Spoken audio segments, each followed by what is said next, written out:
What's up, family? Gerald the Bossman here. You're tuned into the Bossman Show on AM 1010, AM 1430, 1055 The King. Let the King out at 105theking.com and the Bossman Show at bossmanshow.com. Hit me up on Instagram, The Bossman Show, Twitter at Bossman Show, and Facebook, Bossman Show. It's the Bossman on your radio. Listen to the Bossman Show with your host, JR, Saturdays at 9 a.m. right here on AM 1010, The King. BS3 Network, changing the way you watch TV. Yes, BS3 Network, changing the way you watch TV, covering content and hot topics from A to Z, sports, music, society and culture, movie reviews, you name it, we have it. Check it out on bs3network.com or check us out on Roku, BS3 TV on Roku, as well as check out your favorite podcast on all podcast platforms or Spreaker.com/BS3 Network. You are now tuned to BS3 Network.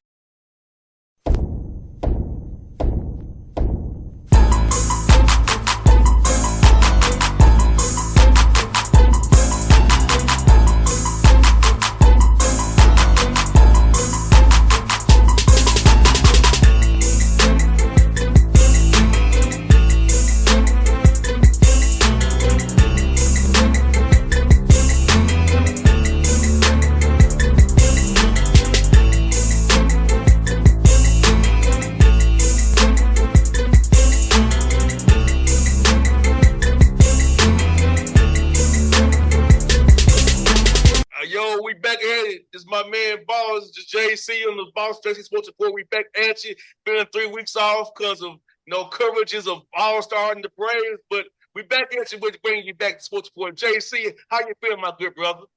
Hey man, life is good, man.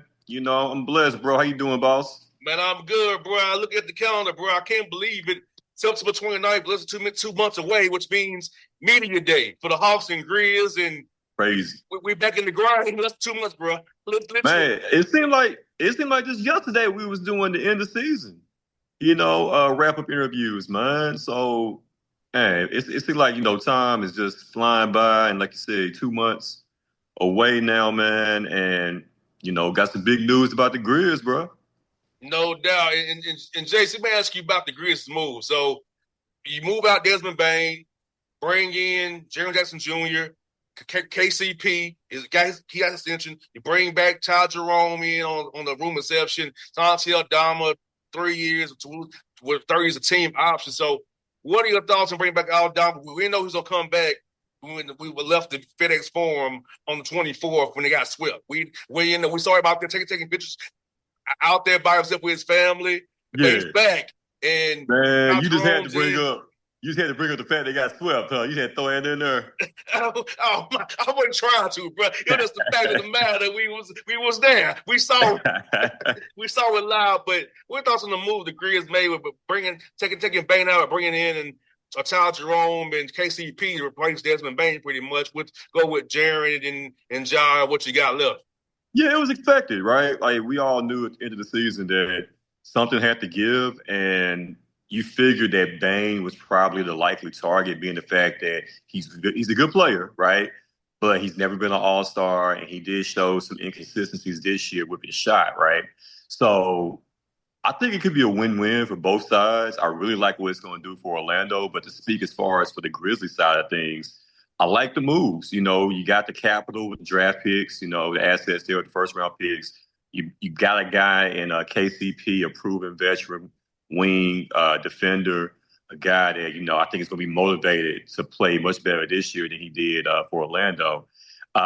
You mentioned Santi Aldama coming back. I think it's key for this team just to maintain that level of solidarity and that familiarity level with this team. Like, what Santi gives you, right? He's consistent. He's a, 14, 15 point a game scorer, 6, 7 rebounds. Can knock down the three ball. Like, you need guys that can hit threes in this league. So to bring him back on a decent contract, was huge, man.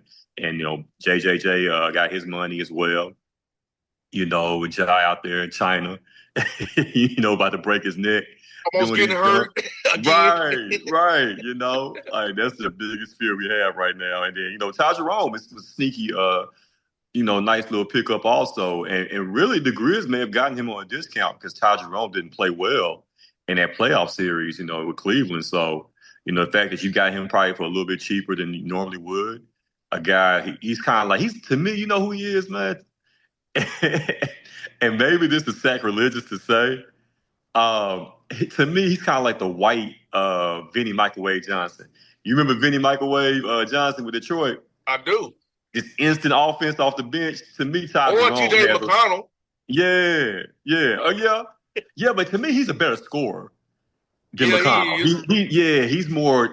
He's more athletic, of course, than McConnell. But definitely, I get I'm not saying their games are similar, but just that instant offense. A guy when he comes in, he's gonna give you 10 points or more, automatic off the bench, man. So, and it seems like he was a Grizz killer. His time in Cleveland. That guy, he never missed. He had his best games against us for whatever reason. So, I like what we're doing. Is it enough to get over in a much tougher Western Conference? Probably not. I don't think the Grizz have really improved their standings. I think they're going next year will probably end up being maybe like at best, maybe a 6 seed, at worst, a play-in team there. No doubt. And, shout out to my homie, assistant coach, Brian played in college since TSU. So I got to have somebody on the staff now to keep us abreast. You already know. What's going on at the finance forum in Memphis. And yes, JC, man, look, man, I tell you what, bro, it's like for me, I just, like you said, the Western Conference is not enough, in my opinion. The Grizzlies going to win some games, but who they beat in the first round series? That's the whole thing about it. And I'm looking at the rotation too. Like, what's happening? Like how you've been doing. You got Ty Jerome, so you put them both in the backcourt off the bench at the same time, or you only play one of them at the same. That's my question about the guard rotation now. Is like, how do you put the minutes behind Ja Morant, where you got Jerome and Pippen?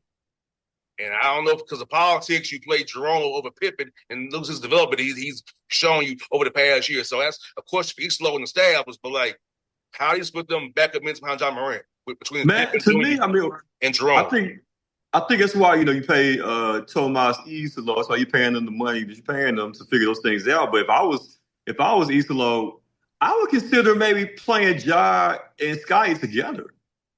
You know what I'm saying? Playing them together at some point and moving KCP to the 3. KCP at the 3, Jaren at the 4, and Zach at the 5. That's not a bad lineup when you think about it. No, it's not. You know what I'm saying? Yeah, it's just two smaller guards in the backcourt at the same time, but that happens anyway. Yeah, but exactly. And then, depending on who you're matching up with, that may work in your favor, and some nights it may not. But I don't think it's going to be much of an issue at all trying to figure out the rotation and figure out the minutes. You got a guy like say Mr. Ty Jerome. He's not going to put a bunch of a fuss about starting or anything like that. He's going to be cool with the minutes he get. KCP, like I said, I think if you start him, at the 2 or the 3, different times throughout the season, like I said, I don't think it's going to be much of an issue at all, really. Yeah, because I'm thinking you go Ja Morant, Jalen Wells, KCP, Jaren Jackson Jr., exactly, Zach Edey, come off the bench with Aldama, Pippen Jr., Jerome, and I guess the 4, Gigi Jackson and Vince Williams. I guess the 10-man rotation. Yeah, and what's my man? They picked up from Phoenix. Not Phoenix. They picked up from Houston. Landale, Jake Landale. I think he'd be more the 3rd big maybe. Yeah, and you play Aldama as the backup 5. Yeah. And like I said, of course, don't let me forget about Jalen Wells and things he's going to bring next year. He's stronger. I've seen him, he's stronger now, man. I think he's going to have a very, very good second year. He had a great first year as well. All right, got a surprise for you. Watch out for the rookie they just picked up. PJ Hall, the boy from Clemson. He was killing it in the summer league. Of course, he's going to start out down there in South Haven, with the G League team. But if he does well down there, hey man, look for that guy to possibly play some minutes next year, bro. No doubt, we'll keep an eye on it. Yeah. But JC, we're gonna hit this right here, man. News came out that the Grizzlies are not gonna be playing on MLK, and I have some context about that because if you remember last season, the Hawks in MLK sent the Hawks to New York because of the now championship game. College football was in Atlanta, which I think is still a poor excuse because you can start playing the game at 1:00 and they may be out your way. So I think that's a cop out. But now the NBA is in Memphis and Orlando to play in Europe over the MLK holiday, which is killing the Grizzlies two ways because took away the bang and return game by being against the Magic, and you took him away on MLK Day, the city of where he got killed at. And so I don't know what's going on in the NBA office, but they're not thinking about their teams because you cost the Grizzlies two almost sellout games by sending them to Europe against players to Orlando during that time of the year. Yeah, but I'm kind of torn on it because I was trying to rack my mind as far as like, was this the first time ever that this has happened? But it's not. The Grizz didn't play on MLK Day in 2017, so this is the second time that they won't play on that day.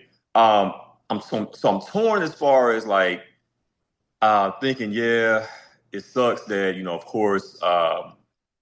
The return game of Desmond Bane, that would have been huge, man. Especially on MLK Day, you're going to have to sell out anyway, but just to anticipate his return would have been big time. It would have been major.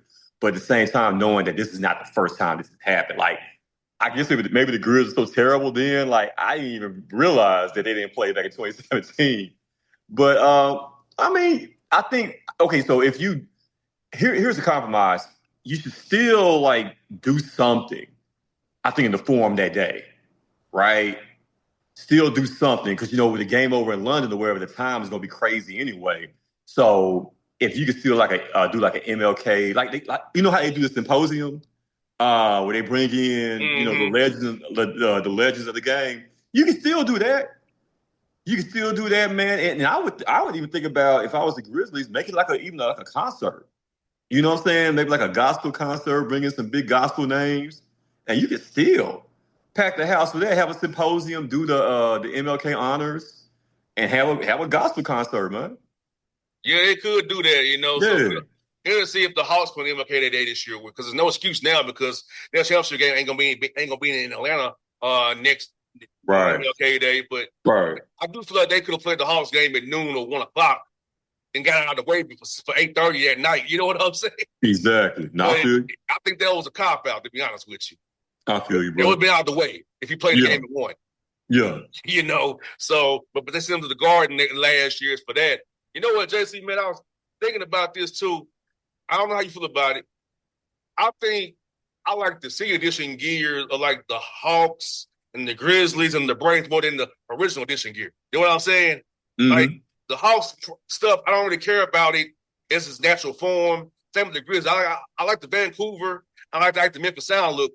But the Braves, the Braves City Edition look I like as well. But the traditional look it don't wear on me. It's not like I don't like it no more. So what are the thoughts on the City Editions of these teams and how sometimes the gear kind of is more cooler than the standard gear you see every night that they will wear, which would be their primary colors? Yeah. To talk about the Hawks, I didn't like what was the the blue. Yeah, the fly edition. Yeah. Not a fan, man. I feel like the Hawks is like just go back to like the old school Dominique Wilkins. You know what I'm saying? Hawks jerseys, about the big old Hawk. Yeah, and the Hawks across the chest, man. Yeah. You know what I'm saying? Yeah, not the Dikembe Mutombo joints, but are you talking about the John Contact, old school? Yeah, maybe like the Pac-Man Hawk look. Right, maybe like an iteration of those jerseys. And with the Grizzlies, man, like I think, truth be told, the Grizz low key, I think have some of the best uniforms and also awesome and retro uniforms in the game, man. Because like it's so many different colors, and of course, going on last year with the 30-year celebration of Vancouver Grizzlies. the old Vancouver throwbacks, man. So like, I think those are like top 5 in the game, maybe top 3, man. Yeah, the Vancouver set, the Memphis set, and you know what? I feel like they felt last year. They should have did a court for the sounds look when it wore that red. Yeah. Rather than put it on the actual they should have did a court for the sounds. Yeah, that would have been dope. That would have been dope if you had the red court out there rather than just the regular old Grizzly court out there with them. That would have been hard. Yeah. So I can see that. And I'm gonna tell you what the Hawks did though. The Hawks made the home version of the black jersey in 24. So the white you saw last year they wore was the home jersey of the black when they wore in 23-24 to avoid, watch this, doing a new court. Saving money, bro. Yeah, man. But I'm big. I told you. I'm big on the Hawks this year, man. I think they're gonna do well, bro. I really do. I'll believe it when I see it. I mean, like, if everybody stay healthy, like, they got a nice little squad. They really had one of the low-key best, like, summer acquisitions of any team, man, of all the players they picked up. I think the Hawks won. They won the summer, man. I just look at it like this. We got the Timberwolves 8th player, a guy y'all weren't even playing in the playoffs, and a dude that was sickly all in Boston. And I'm like, I mean, it sounds good on paper. In reality, what is this? The 8th dude from the team, they really wasn't that good in Minnesota. It was kind of a fluke. And then you got dude that wasn't playing for y'all at all. Yeah. Then a dude that was sickly. But I think once you add those pieces, right, and you already know what you got in Elder Barge, Trey DeBarge. But the young fellas, Johnson and Richardson, however you pronounce it. Richardson, Zachary Richardson, yeah. Yeah, and my man Dyson. Like, y'all got some dogs, man. But the problem is in a series, they can't shoot. Yeah. When Chico DeBarge off the floor, how we scoring? You got the unicorn now. You got the unicorn, man. You know? I gotta see it to believe it, brother. I'm telling you, man, mark it down. The Hawks are going to finish no worse than 5th this year in the East, man. Okay, we'll see. Mark it down. We'll see. Hopefully they don't go too far. I can be done by May. Mark it down, man. How Shaq do it? How Shaq be doing? Yeah, man. That stuff right there, man. You know who needs to be finished, brother, is Shannon Sharp. You know, the dipper in the snow had to pay that settlement. He thought ESPN would bring him back to settle the case. Nah, we good. That's Disney. And JC, I think it's what happened, bro. When Stephen A. took his hands off of him and for protection, that was it. He wasn't coming back up. But I don't think Shannon Sharp saw the play. Yeah, and you know, it's unfortunate for him because I enjoy him. I think we all do enjoy him on ESPN and, you know, Fox, when he was on Fox Sports and everything back in the day. He's gonna be all right though. He's good, you know. But of course, you would know they had an ESPN money to add in all your other money, you know. But between his podcast, Nightcap, and all that, like, he's not gonna be hurting for money. But it's definitely a stain, I think, on his career. The fact that, you know, you would let such an ill-advised situation when you should have known better, bro. You know, to mess up your bag like this and mess up your money. So it's definitely not going to be a good look, I think, as far as his reputation per se. But we know he's going to be all right, though, you know. And that's the only thing he did. The best thing he did, JC, what you said, he has his own production company. That's saving him right now. That's definitely saving him, man. If he didn't have his own production company, he would not be where he is right now. He be doing YouTube with, what's my man, Marcellus Wiley? Yes. Yeah, he be doing YouTube shows with him, man. Oh yeah, I saw that Clarence Thomas Negro and at the airport in Atlanta, bro. I just shook my head. Straight up. I said, "You Clarence Thomas looking Negro." Yeah, I told you what you were. You know what you are, sir. I told him what he was to his face. And then today, Gilbert Arenas, another one of the snow bunny hoppers, went down in a gambling scheme. Gilbert's involved? Okay, so this is breaking news to me. I ain't hear about this. Gilbert Arenas got arrested today, bro. Are you serious? How? In a gambling scheme with some Israelis in the mob, bro. Yo, man, Gilbert always doing some dumb stuff, man. Oh, bro, we are live here. I'm gonna say it to you because we are live. I'm gonna say it to my man because we live. But That's yeah, crazy, he man. got taken Okay. down today, brother. Like That's wild, bro. he So got taken down today. I didn't know that, man. Yeah, man. Yeah, Like because I love his podcast, and I love when he goes on ESPN because I feel like he gives like close to an honest hot take that you can get when it comes to the NBA. Like, you know what I'm saying? He's really good, man, but he just does dumb stuff, and he has a beautiful wife also, man. Like, bro, that girl bad. She French. You know what I'm saying? Like here we go, what bro. are you doing? I said to you, bro.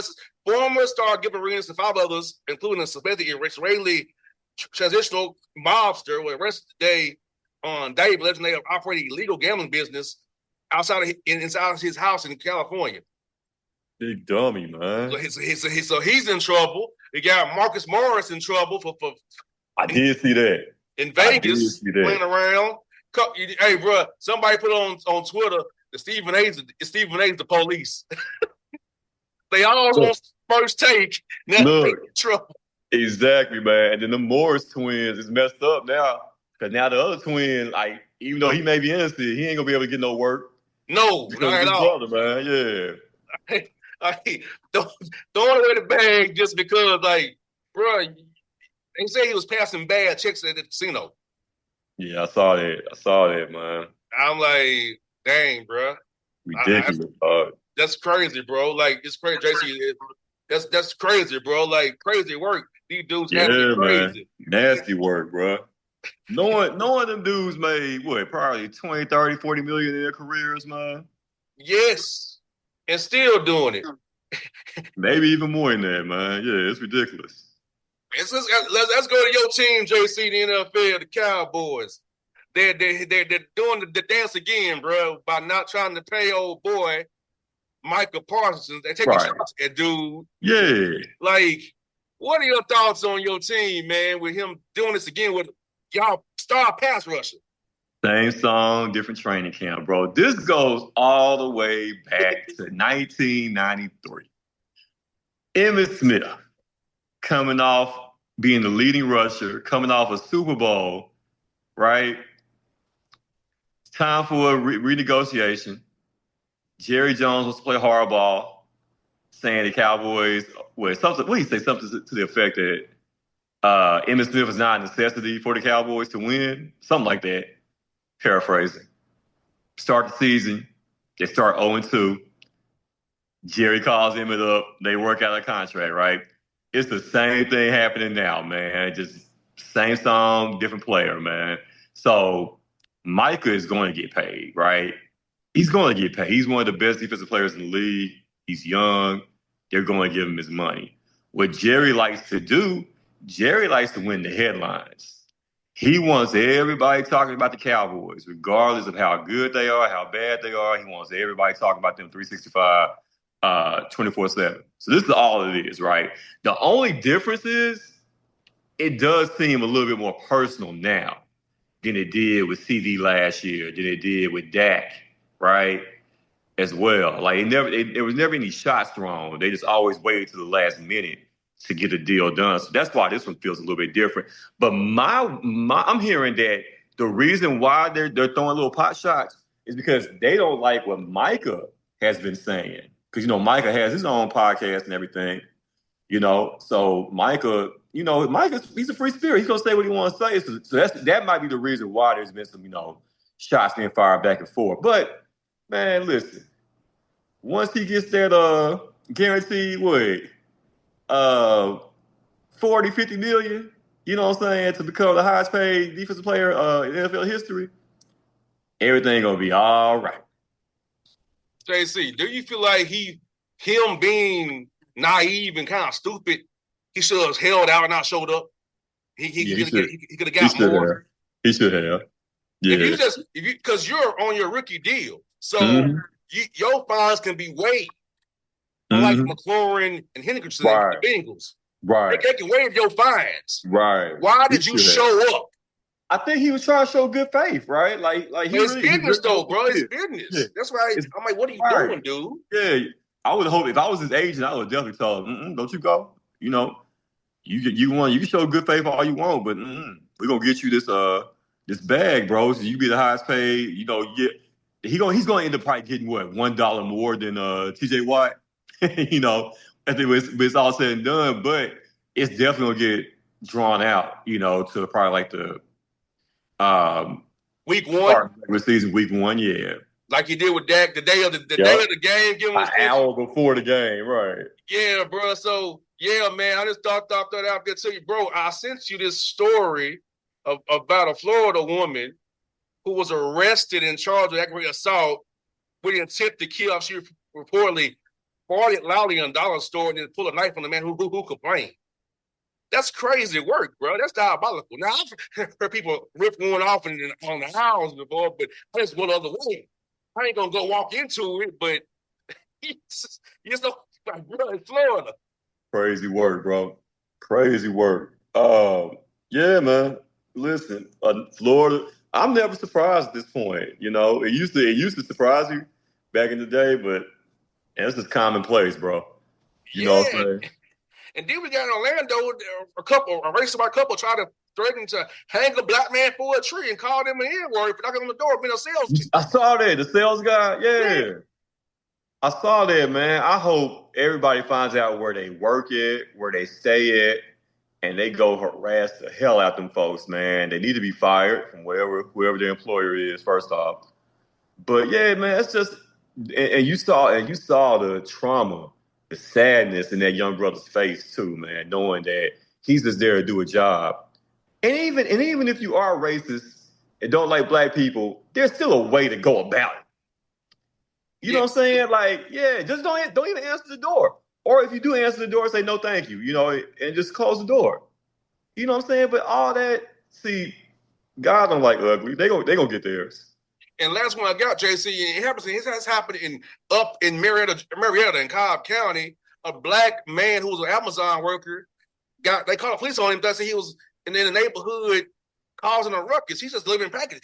He parked his vehicle at the top of the street and was giving out packages rather than stopping and saving gas or what have you. And a Kevin and a Karen couple called the Cobb County police on him and saying he was trying to accost him, but doing his job at Amazon delivery driver. So, like, we came and deliver packages without being accosted doing our job. I'm like, why are you in our neighborhood? Add it to the list, man. You know, driving while black, walking while black, working while black. You know, it's sad, bro. It really is, man. Just the fear of a black planet, the fear that people have when they see us, man, and not knowing it really supposed to be the opposite way around. We're supposed to be scared of y'all. Mm-hmm. When we see y'all, man, knowing y'all history, y'all have a history of being violent, not us. Correct. You know, in some cases, and that's part of our problem, that we're too accepting and too nice to others who don't like us. That's part of our issue now. Yeah. And that's why I'm glad you brought that up, bro. Cause I know we didn't get a chance to talk about it, but Hulk Hogan. Yes. F Hulk Hogan. Yes. I'm 10 toes down, man. Like, okay, all right, I'm even cool, boss. I'm even cool with separating Hulk Hogan from the man. What was his name? Terry something? Terry Bollea. Yeah. Let's separate the two. Yeah. Hulk Hogan was a hero to millions of kids growing up. Hell, he was one of mine, right?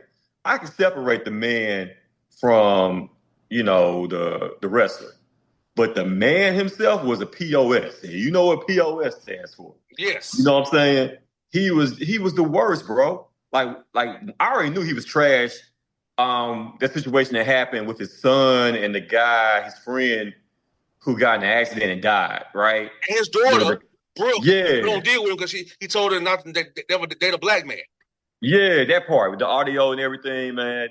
that part, and just how flagrant he was with the use of the N-word, and he never really ever apologized for it. And then I think one of his last racist accomplishments was he fired a black chick who was one of his beer models. Mm-hmm. When she found out that she was black.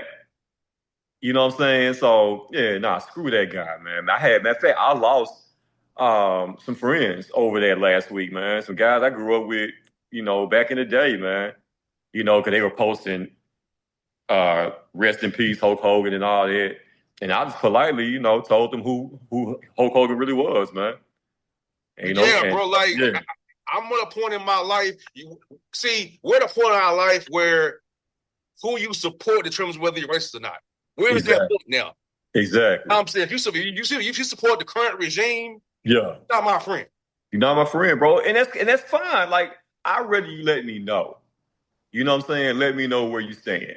That way I can remove myself from you, man. Exactly. That's why I say it. John Gruden. He was at a practice I was at. I didn't talk to him. Said, bro, you said on your little freaking show the right guy's in office. Nah, bro. I didn't say to you, dude. You around all these young black kids you train for the draft. It's how you think about them. You see them only as an asset and something to boost you up. And I told him, you can't support that and say you like me or my people. So John Gruden, who I used to respect, but I know who he is, by who he supports. Know who you are, I told him how it was. We know who you are, dog. Like, I want more of them to come out and show us who they really are, Yeah. So I'm cool with that. JC, I've said it many times. I am cool cutting you off by who you support. Like, bro, in my neighborhood in Atlanta, it's a white dude living in our neighborhood. He got his Trump flag out and his Confederate flag out. He's trying to say he's not racist. Bro, you can't. Now, my question is, why are you white living in a black neighborhood? What have people pushed you out from? Why are you walking? Yeah. That's my question. Why are you a white dude who's a racist in a black neighborhood? Flying a Trump flag and a Confederate flag in Decatur, Georgia. Come on now. Come on. You in DeKalb County, a 90% black county, doing this. And JC, he thinks he owns neighborhood. He'll walk them down the streets to stalk the neighborhood. Like, we come to this property here ready to call DeKalb County on us. Yeah. It's you think y'all that privileged? No. We need to start pushing back on these people and rather than be scared of them. You know what I mean? Exactly. And I don't want to say what I really think about it, but we are made very meek and docile on Sundays. That's all I will say. We've been made very meek and docile at noon on Sundays. Man, no, you're right. No, you saying something now. I'm just being real. You saying something now. We've been made very meek and docile on Sundays. I said, I can't love somebody who don't love me. Forget that. I feel the same way about Jerry. Like, I can separate the team from him. You know what I'm saying? Because you're right. Like, and I understand why you don't rock with the Cowboys no more, man. Like, I get it. But as far as with Jerry, we know what time he's on. You know what I'm saying? So, like, whatever success comes the Cowboys' way, like, in my heart of hearts, man, I don't wish no ill on nobody, but I almost wish it was a situation where Jerry was gone to the upper room, and then the Cowboys have success, man. And I think the Cowboys may be Slick Curse, bro, on the low. Yeah, me too. I feel like once that cloud is lifted from them, that Jerry Jones cloud, then we'll see brighter days. But then I'm not even sure about that. 'Cause I think Stephen Jones is a carbon copy. He's the same thing, bro. They are Trump supporting donors and everything. Same one. We once had hope about Stephen Jones, right? That maybe it'll be different when he takes over, but it's gonna be the same old thing. Like I'll give you an example. Arthur Blank was a Harrison Biden donor and Clinton donor, but Arthur Blank has some stuff to him too. Oh, word. Yes. All right, we're gonna talk about that next show. Yeah, Arthur Blank does a lot of stuff that would show you where he really stands to. I'll put it like that. Okay. Yeah, I wouldn't I don't fall for the PR of we donated Morehouse and Clark a field and helmets and jerseys. Mm-hmm. He has some ways about him too. Okay. So he does his money the right way morally, but he ain't the best person in the world. I feel you. People in Atlanta know this. You know what I'm saying? I got you. Yeah, he knew that's why I was like, I can't rock with people who don't rock with me. That's been my motto. Like already, you said, when I know where you stand, I remove myself. Exactly. That's why Bruce Pearl will be on my show again. I'm MAGA lover. Yeah. Nate Oates, Alabama, will never be on my show again. MAGA lover. I ain't talking to them. And they know why. I ain't saying to them personally. Yeah. Tell you to your face, I ain't supporting you. No doubt. Support. And I don't know why Black kids, parents send their kids to Auburn and Alabama, knowing that's how they coach feel about them. Mm-hmm. And who they support. We gotta be smarter about that, JC. We gotta move different. But too many of us are comfortable and want that participation of whiteness, unfortunately. Mm-hmm. And they love money that much. They can't put principle before money. That's why our grandparents, I respect our grandparents so much, because our grandparents stood on principle. 10 toes down. They didn't go for it because it was money or a quick gain. Right. They went with vow instead of standing on what's right. Yeah. And we've lost that in our generation and then below us, unfortunately. Exactly. No, you're right. Exactly, bro. So now we're preaching. It's good today, bro. Well, it's a good show today, brother. Yes, I hate they come back in 3 weeks. I gotta work so much, but we don't 3 weeks show pick up some good stuff, brother. Yes, sir, man. I appreciate it. This was a good one, man. No doubt. JC is my boy. JC, follow him on Twitter. Follow him on Instagram. JC926, my guy. His birthday's coming up real soon. His name is birthday coming up real soon. So man, might make a return trip. Might make a return trip to the A, man. Let's get it there. Peace up. Anytime. Let's do it, brother. All right, boss. I'll see you, bro. All right, my guy. BS3 Network. Changing the way you watch TV. Yes, BS3 Network, changing the way you watch TV, covering content and hot topics from A to Z, sports, music, society and culture, movie reviews, you name it, we have it. Check it out on bs3network.com or check us out on Roku, BS3 TV on Roku, as well as check out your favorite podcast on all podcast platforms or Spreaker.com/BS3 Network. You are now tuned to BS3 Network. What's up, family? Jared the Bossman here. You're tuned into the Bossman Show on AM 1010, AM 1430, 1055 The King. Check The King out at 105theking.com and the Bossman Show at bossmanshow.com. Hit me up on Instagram, The Bossman Show, Twitter at Bossman Show, and Facebook, Bossman Show. It's the Bossman on your radio. Listen to the Bossman Show with your host, JR, Saturdays at 9 a.m. right here on AM 1010, The King.